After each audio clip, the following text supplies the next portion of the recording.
everyone, welcome to Biomix Hub. Today in this video we will be discussing about the DNA footprinting assay. So what happens in case of a DNA footprinting assay? So in the cell that is a DNA, the DNA cannot work itself. For its work to be done, it is interacting with various type of proteins. So the proteins can be any of the transcription factors, it can be a DNA polymerase, it can be RNA polymerase or anything which is regulating the DNA. We can see here that there is a DNA molecule present and one protein is present over here which is interacting, and this is a regulatory protein which is regulating the DNA. By the help of the DNA footprinting assay, we can see that whether the DNA and the proteins are interacting with each other or not, and if interacting, in which position of the DNA the protein is coming and binding. We can see this by the DNA footprinting assay. There are other assays like IMSA. We are having other assay like IMSA, which we will discuss in our upcoming video. This IMSA, what it does, it tells only whether there is a protein involved or not. It cannot say that in which position of the DNA this protein is coming and binding. It can only tell that the protein is binding with this DNA. But in case of DNA footprinting assay, we can know if the protein is interacting with it, and if interacting, in which region of the DNA the protein is present. We can see this by the DNA footprinting assay. So in case of a DNA footprinting assay, that we require one of the enzyme, that is the DNase 1. This DNase 1, what it is a endonuclease.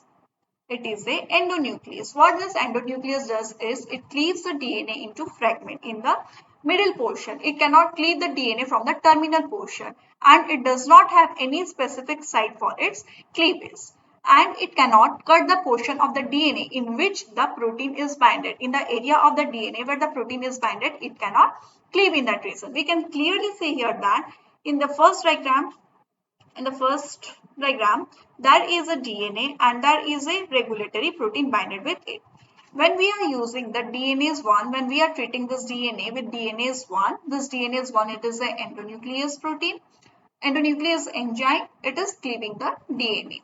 So the portion of the DNA, every portion of the DNA is cleaved except the portion in which the regulatory protein is bonded. So we can clearly see that the portion where the protein is binded, the DNase 1 cannot cleave it.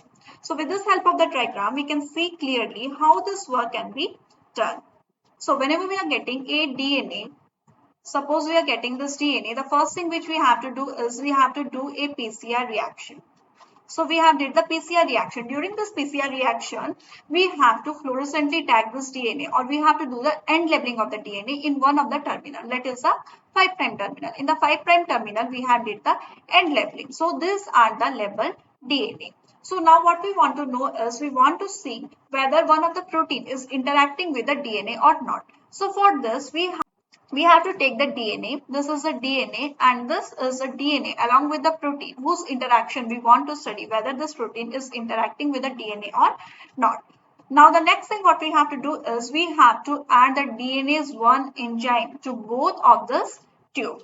So DNase 1 enzyme is being used. For what reason it is used? It is used for the digestion. As we know that the DNase 1, it is an endonuclease and it can cleave the DNA in any part of the DNA except the terminal region and in the portion in which the proteins has been interacted. It cannot cleave in that region. So in the first tube, we can see that there is a cleavage. Here we can see that there is a cleavage. Here also there is a cleavage, and here also there is a cleavage. We can see here that there are small to big fragments generated for this DNase 1 cleavage. Here we are getting a small fragment. This is the middle fragment. This is the larger fragment. These are the fragments which we get after the digestion.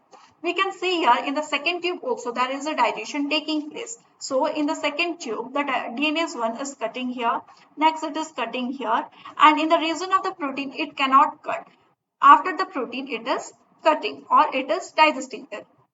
So what next? The digestion is done here. One thing we should keep in mind that the DNase which we are using, the DNase 1 which we are using it in low concentration and in low temperature.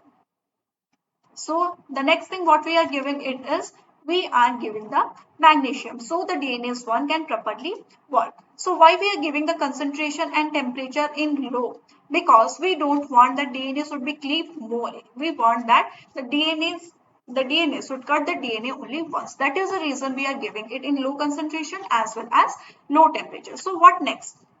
So now the DNase 1 has already cleaved the DNA, the first tube, and the second tube has been, we are giving the DNase 1 in the first as well as the second tube. So the DNase 1 has already performed its work. It has already cleaved the DNA.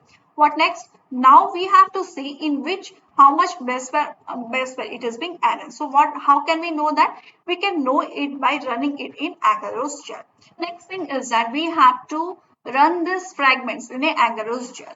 In a agarose gel, we have to run this. What happens in case of a agarose gel? This base which we are getting here, these are some of the fragments of the DNA which we are getting. So these fragments should be arranged according to the size, and it will be arranged in the agarose gel. Here we can see that this gel, this is a picture of a gel, and in this picture we can see that this is the first tube and this is the product of the second tube. This first tube was having only the DNA, and the second tube was having the DNA along with the desired protein whose interaction we want to study, whether this protein is interacting with it or not, and if interacting, in which region it is interacting. We have to study that. So we are using this second one. So in the first tube, there are fragments of DNA. In the agarose gel, this has been arranged in smaller to bigger.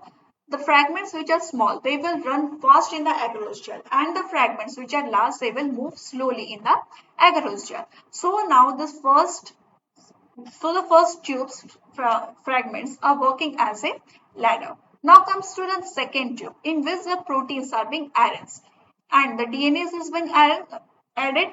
So the DNA will cleave the portion of the DNA and it will not cleave the portion of the DNA in which the protein is present. So now in the second tube also there is arrangement of these fragments of the DNA. So we can see here that these are the DNA fragments. According to the size, they are arranged. But here we can see that in this fragment, there is no fragment of the DNA. So why there is no any fragment? There is no fragments of the DNA. Because in this reason, the DNA was interacting with the protein. That is the reason the DNAs cannot work here. So how can we know that what is the sequence of the DNA?